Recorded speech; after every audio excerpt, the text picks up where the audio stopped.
comisión organizadora del primer Congreso Internacional Proceso y Jueces en Iberoamérica les dan a cada uno de ustedes la bienvenida y les saludan en esta segunda jornada de ponencias educativas. En esta oportunidad, como primera ponencia dentro de esta segunda jornada, vamos a escuchar la ponencia hacia una teoría de los procesos constitucionales, la cual estará a cargo del doctor José Palomino Manchego. El doctor José Félix Palomino Manchego es actual director de la Escuela Académico Profesional de Derecho de la Universidad Nacional Mayor de San Marcos. Tiene maestría en Derecho por la misma Casa de Estudios y doctor en Derecho en la Universidad de Santiago de Compostela, España.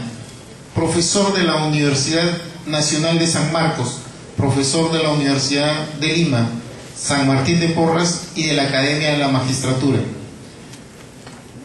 Para dicho expositor solicitamos un fuerte aplauso.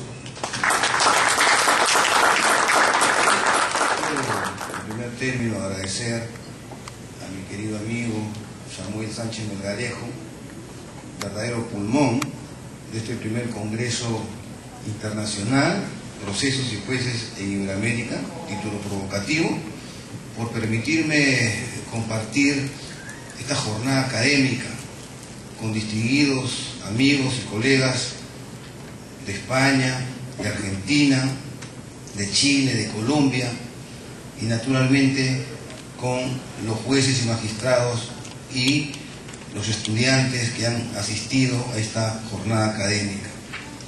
Y a mí me sugirió el doctor Sánchez Melgarejo que hable sobre un tema que esté relacionado básicamente con el título central del Congreso, Procesos y Jueces en Iberoamérica. Y naturalmente, como dije, este título es un título provocador, porque en realidad en Iberoamérica, producto precisamente de la Revolución Francesa, prácticamente el influjo, el impacto de la soberanía parlamentaria jugó un papel decisivo para que la función tuitiva y creadora de los jueces recién, es mi opinión, alce en vuelo en el siglo XX. Y esto tiene una razón de ser. La razón de ser es el influjo y el impacto que tuvimos a partir de la escuela del exégesis, la famosa escuela napoleónica, a partir del Código de Napoleón de 1804, y en donde hay dos rasgos definitorios, como es el culto a la ley y el culto al legislador. Todo esto dentro del derecho privado. El Congreso, en mi muestro de entender, es derecho público, simplemente porque aquí gira una posición nuclear de lo que es la Constitución. Y ese va a ser el buque insignia en el cual yo me voy a apoyar para justificar que, hurtando, en el buen sentido del término, las categorías procesales de la ciencia del proceso que da nacimiento a Alemania en el siglo XIX, mediados del siglo XIX, ha nacido, producto del derecho constitucional euroatlántico, una nueva disciplina que se denomina el derecho procesal constitucional. Y voy a ir abondando el terreno con una ventaja que ustedes ya tienen todas las ponencias publicadas, lo cual me parece una maravilla, acabo de verlo, en función de la forma como este mismo tema, los propios magistrados aquí mismo, hace 2 semanas, hay varios presentes que veo aquí, procuradores del Poder Judicial, discutieron a partir de cómo se puede, en 3 problemáticas, resolver decisiones sobre la base de que lo que están ellos viendo y resolviendo es una controversia constitucional. Y esa controversia constitucional no tiene sobre el tapete un proceso ordinario, sino tiene un proceso constitucional. Y eso es lo que yo voy a desarrollar esta tarde. Claro, sin ser ingratos, porque no podemos nosotros desconocer que una teoría del proceso que da nacimiento al derecho procesal, mañana más tarde los constitucionalistas toquen la puerta y a partir de ahí, en función de una patente de corso que es la Constitución, desarrolle un campo de acción determinado. Y eso es lo que se desarrolla en América Latina, con singularidades, con particularidades, y eso fue lo que se discutió, repito, en el Congreso Nacional que se llevó en el Pleno Nacional jurisdiccional en materia constitucional y en donde por ventura los jueces a la postre reconocieron que efectivamente una cosa es el proceso ordinario y otra cosa es el proceso constitucional. Y cuando es un proceso constitucional, está naturalmente el juez de la constitucionalidad cumpliendo una función tutiva y una función creadora, que no había, repito, en el siglo XIX. Pero he hablado del modelo europeo, y antes de hablar ya en el tema central, quiero ver qué cosa es lo que ha pasado y tocarle la puerta en el mercado comparado, qué es lo que sucedía en América del Norte, porque eso es importante. Porque si tenemos en Wisconsin, por ejemplo, el rótulo no sería pues adecuado, porque allá no hay procesos, como ustedes saben.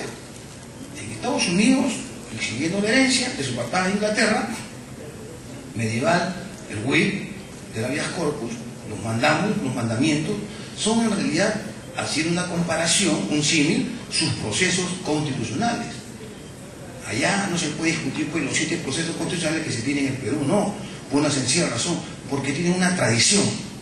Y esa tradición histórica no es la que tenemos nosotros. Nosotros tenemos una tradición del bloque europeo continental, o tenemos una tradición, como llaman los grandes comparatistas, del modelo romano, canónico y germánico. Mientras que ellos tienen una categoría intraducible hasta el día de hoy, incluyendo Inglaterra, que como ustedes saben, no obstante que por la fuerza de las cosas quiere ingresar a la Comunidad Europea, pero nadie le exige que tenga una constitución, como sí se le exigió a otros estados europeos, ¿no?, que tenían una tradición medieval. Y a partir de ahí es donde precisamente el instrumento que utilizan, o su maravilla que tienen ellos, es la revisión judicial, que funge, coloquialmente hablando, ¿no?, la labor que en América Latina hacen los procesos constitucionales. Y voy a poner la América del Norte, porque ese es el reflejo que hay hacia América Latina, simplemente a partir del desprendimiento del dominio español, por un lado, y por otro lado, por la forma como la posición norteamericana, con el influjo de su constitucionalismo, naturalmente los estados nacientes latinoamericanos lo tomaron en cuenta al momento, Perú, por ejemplo, 1822, de desarrollar y dar nacimiento a una primera constitución. Ejemplo, el caso del presidencialismo. Ejemplo, la separación de funciones. Ejemplo, el tema que se viene discutiendo y que está en la cresta de la ola, el impeachment, juicio político o acusación constitucional. Todo esto, naturalmente, se desarrolla bajo un pelaje desde el punto de vista de una fuente. Y esa fuente es la jurisprudencia, que se complementa en el common law inglés con la costumbre constitucional. En América Latina, como saben perfectamente, hay una fuente que es la ley. ¿Por qué? Porque nosotros somos civil law. Pero por encima de la ley, vemos nosotros, los que manejamos y cultivamos el derecho constitucional, que está la Constitución. Este rasgo distintivo va a traer a una primera conclusión provisional. En primer lugar, de que en América Latina siempre se ha visto, desde el mapa comparado, que tenemos un laboratorio jurídico y un laboratorio constitucional, simple y llanamente porque estamos frente a instrumentos de tutela que nacen sobre la base de una tradición histórica que no la tienen los norteamericanos, pero que sí, por ejemplo, México, Constitución de Yucatán, 1841, la Constitución Federal de 1847 y la Constitución Federal a su turno de 1857, que da nacimiento al tantas veces inventado y poco entendido juicio de amparo, según lo llaman ellos. Nosotros, el proceso constitucional de amparo, que no lo intuyeron los norteamericanos, pero sí lo intuyeron ¿quién? Los mexicanos. Y eso tiene un campo de acción. Pero volviendo un poco más a Estados Unidos. En Estados Unidos, la posición que tienen los jueces, que gozan de un gran predicamento, que tienen una influencia notoria, tienen personalidad, son creadores, tienen una ley hermenéutica, es precisamente su independencia. Esa es la clave del arco para cualquier problema que se presente dentro del seno de una judicatura, la independencia judicial, a la cual se le puede definir como la no intromisión del poder público o del poder demoníaco o del poder dantesco, moneda común en América Latina, frente a las decisiones que realizan los jueces, y en el caso nuestro, desde el punto de vista o del pelaje constitucional. Ese es un secreto a 4 voces que se emplea en Estados Unidos. Pero en Estados Unidos también, por eso que no tienen, obvio decirlo, químicamente hablando, procesos constitucionales, sin desconocer el writ o mandamus de habeas corpus. En Estados Unidos la Constitución es lo que dicen los 9 jueces de la Suprema Corte Norteamericana. Y a partir de ahí, con ese utensilio, con ese ingrediente que se denomina Judicial Review, dominan el mundo en términos coloquiales. A partir de ahí, la seguridad jurídica, a partir de ahí, el predicamento y el influjo que se tiene de la jurisprudencia es prácticamente en canto llano. Y evitan las contradicto interimis, los cuales se va a complementar con otro rasgo definitorio, y que se conoce con el nombre de stare decisis, lo que está decidido. ¿Esto qué significa? Significa que a partir de ciertos criterios hermenéuticos, ya la Suprema Corte Norteamericana va sentando las bases y las ideas basilares para poder entender precisamente de que esa jurisprudencia es creadora. Y es creadora porque se ha ido montando, medievalmente hablando, desde Inglaterra. Y ahí está la figura paradigmática, por ejemplo, de Sir Edward Coke, que intuyó el problema 4 siglos antes que lo haga John Marshall. Y sobre esa base, precisamente, establecemos una posición. ¿Cuál es la posición? La posición creadora. Y eso es un proceso constitucional. Un proceso constitucional entendido sobre la base de un instrumento de tutela y que se puede conceptualizar como aquel proceso que permite llevar adelante una especie de modus operandi en un órgano jurisdiccional. Y ese órgano jurisdiccional per se es el Poder Judicial o el Tribunal Constitucional, para resolver una controversia fundada en el derecho constitucional. ¿Esto qué significa? Significa que para poder entender y hacer una diferencia específica entre un proceso ordinario y un proceso constitucional, lo primero que tenemos que poner al frente es naturalmente la octava maravilla del mundo. ¿Cuál es la octava maravilla del mundo? Como dicen los norteamericanos, la Constitución. Todo esto le va a permitir, naturalmente, al operador intérprete llevar adelante el modus operandi o el mecanismo sobre la base de ciertos aspectos que el proceso constitucional ofrece. Yo lo he quintesenciado y lo he resumido en 4. El primero, porque no está necesariamente subordinado. ¿Y esto qué cosa significa? Significa que tiene un criterio subjetivo. En segundo lugar, no se suscribe a normas materiales. Este es el criterio objetivo. En tercer lugar, porque se configura a partir de la Constitución. Y en último lugar, porque es autónomo. Estos 4 rasgos definitorios le permiten naturalmente diferenciar al proceso constitucional del proceso ordinario. Importa significar, antes de seguir ampliando los horizontes sobre el tema, lo siguiente: que el proceso ordinario básicamente centra su campo de acción en controversias interprivados o en derechos que no tienen relevancia constitucional, mientras que el proceso constitucional, y esa es la tesis que asume el Tribunal Constitucional, conforme se ha dejado anotar en su jurisprudencia, expediente o sentencia 23-2005, PI, proceso de inconstitucionalidad, de que se habla de una doble naturaleza. A, la naturaleza desde el punto de vista de tutela subjetiva de los hechos fundamentales de las personas, o sea, el derecho constitucional de la libertad, y B, la tutela objetiva de la Constitución. ¿Esto qué significa? Que la Constitución reconoce la última correspondencia entre la doble naturaleza subjetiva y objetiva, entre los hechos fundamentales y los propios procesos constitucionales. ¿Y qué cosa es lo que han hecho los norteamericanos? Esta segunda posición, precisamente. ¿Por qué? Porque cuando se desprende del dominio inglés, viene la Convención de Filadelfia, viene el 4 de julio de 1776, año después viene la Convención de Filadelfia en 1787, Constitución norteamericana. Lo que buscan ellos, siguiendo la herencia de Inglaterra, es un instrumento. ¿Y ese instrumento qué cosa es? Naturalmente que es la revisión judicial. Y la revisión judicial, en el sentido contemporáneo del término, significaría para nosotros, punto 1, la supremacía de la Constitución. Y eso lo advirtió, fue el toque de clarín que en la ley Marbury versus Madison lo dio Marshall en 1803. O es la Constitución o son las leyes del Congreso ordinario, la Constitución. Y punto 2, a través naturalmente de lo que se sigue conociendo con el nombre coloquial de la defensa de la Constitución. pero yo diría de la defensa de la constitucionalidad. ¿Por qué?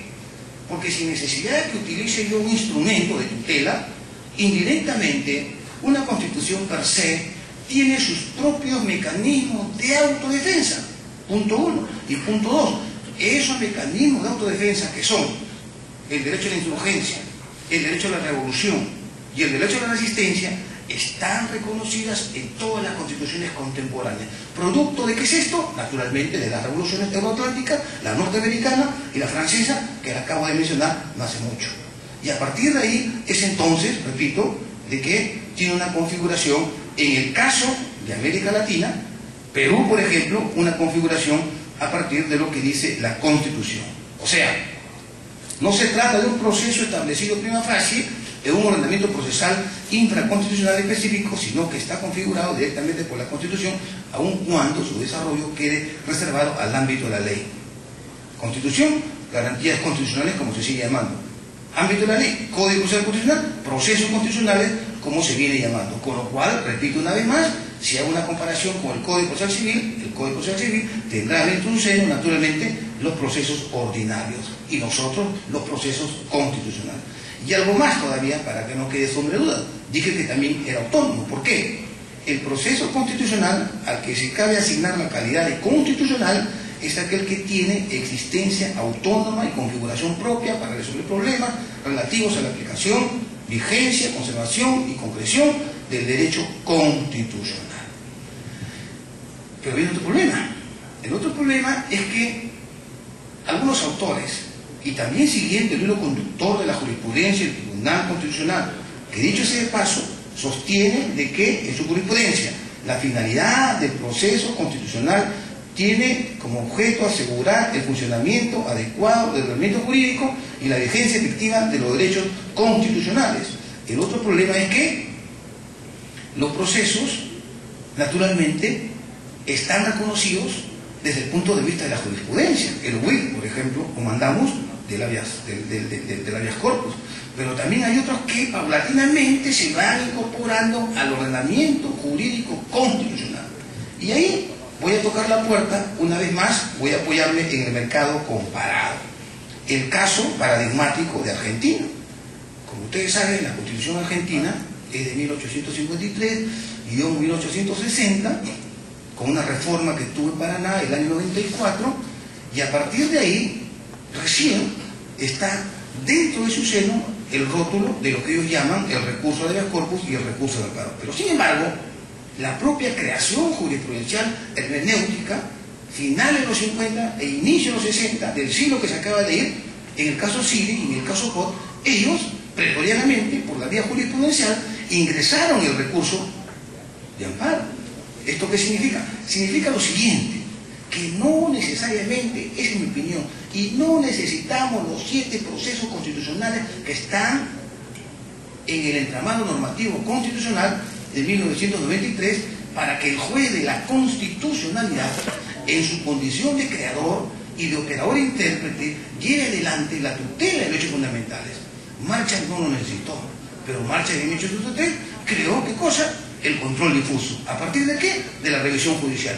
Y las 27 enmiendas constitucionales vigentes hasta el día de hoy de la bicentenaria Constitución norteamericana no han entrado pues al tema que en América Latina es moneda común y moneda corriente, la reforma constitucional, porque no es un caballo de batalla de ninguna manera. ¿Qué cosa emplearon ellos? El modus operandi de las enmiendas constitucionales. ¿A partir de qué? De su common law. Es que ese common law tiene fuerza histórica, y ese common law es sinónimo de creación jurisprudencial, y lo más importante, ese common law sirve para enfrentar, como se hizo en su momento, el Poder Judicial al órgano político. Primeramente, en Inglaterra, con la monarquía absoluta, y luego con la soberanía parlamentaria, una vez que viene la toma de la Bastilla, el 14 de julio de 1789. Por eso que es menester decir lo siguiente, de que hay una tesis en el sentido de que los procesos constitucionales están creados directamente por la Constitución, tienen existencia propia o configuración autónoma, tienen el objeto o tienen por objeto resolver controversias jurídico-constitucionales en forma inmediata o directa. ¿Qué diría el Tribunal Constitucional? Por ejemplo, cuando rechaza o cuando resuelve infundados los amparos. Muy simple, entre otras cosas, ¿qué dice? No tiene relevancia o no tiene un pelaje constitucional y por tanto no es dado que se declare fundada el proceso de amparo. Que tenga por objeto resolver, repito, controversias jurídico-constitucionales en forma inmediata y directa. Creo que todo esto, repito, ya lo ha dicho en su momento el Tribunal Constitucional. Por ejemplo, sentencia 266-2002 dice: los procesos constitucionales están destinados al afianzamiento de los derechos fundamentales. Los procesos constitucionales están destinados al aseguramiento de la supremacía constitucional, lo que acabo de inventar. Más todavía, los segundos están destinados a la defensa del principio de supremacía de la Constitución, con lo cual se busca asegurar la propia noción de Constitución, ya que sin la efectividad del principio de supremacía, las normas constitucionales se descalificarían ubicándose al mismo nivel que ocupan las normas legales u ordinarias. Así. En otro orden de consideraciones viene el otro problema. O son procesos o son procedimientos.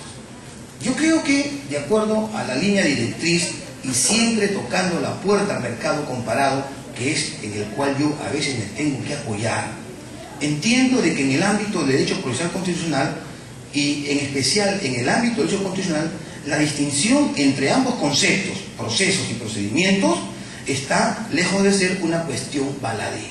No es una cuestión desde el punto de vista semántica o nominal, de ninguna manera. ¿Por qué? Porque las aguas ahí ya no están divididas. En ese sentido, es de capital importancia y la ausencia de un tratamiento más o menos detenido sobre ello ha generado en la práctica indebidamente un problema entre ambas instituciones propias del derecho constitucional. Para que no quede sombra de dudas, el concepto de procedimiento no puede en principio confundirse con el de proceso, ya que constituye la unidad, mientras que el segundo es la actuación, el desenvolvimiento y la realización material de esa unidad. A mayor abundamiento, el procedimiento, en tanto que es realización o manera como se desarrolla el ejercicio de una competencia jurídica, se presenta en los siguientes aspectos. En el ejercicio de la competencia de diversos poderes públicos, estoy hablando de Perú, dentro del ámbito de competencia para los que puede encontrarse habilitado un órgano del Estado, en función de la norma que regula el procedimiento que debe observarse. Por ejemplo,